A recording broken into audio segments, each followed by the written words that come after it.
The early phase of the 2026 Formula One season has already brought notable structural changes within several teams, reflecting the pressure created by a new regulatory cycle.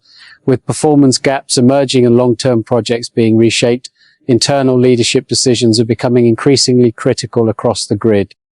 In this context, team management roles are under closer scrutiny than ever. The balance between technical direction and operational leadership has proven decisive, especially as organizations adapt to new power unit frameworks and aerodynamic concepts. Some teams are now opting to redefine responsibilities at the top level to better align with evolving competitive demands.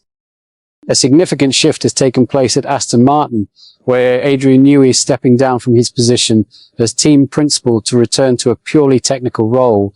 The British engineer, who had only recently taken on broader leadership duties, will now refocus exclusively on engineering responsibilities, marking a clear change in the team's internal structure. Jonathan Wheatley has been identified as his replacement, leaving Audi after just 10 months in his role. His return to the United Kingdom places him back in familiar territory geographically and professionally, given his long tenure at Red Bull.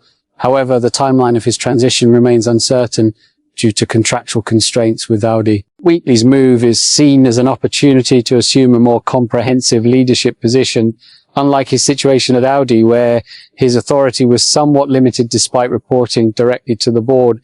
His new role at Aston Martin is expected to offer broader control over team operations. His appointment may also have been influenced by Newey himself, considering their 2 decades working together, which could have played a role in the decision presented to Lawrence Stroll. Meanwhile, Newey's departure from the team principal role comes less than 4 months after his appointment. The position proved challenging from the outset, particularly amid performance-related difficulties faced by the team. While the situation is complex, part of the responsibility inevitably reflects broader management dynamics within the organization. Attention now turns to Audi, which must decide on its next step. The team could enter the market in search of a high-profile replacement or choose to restructure internally without appointing a direct successor of similar stature. This decision will likely influence its medium-term competitiveness as the new era of Formula One continues to unfold. What's your take on this situation? Share your opinion below, and don't forget to subscribe to the channel for more Formula One updates.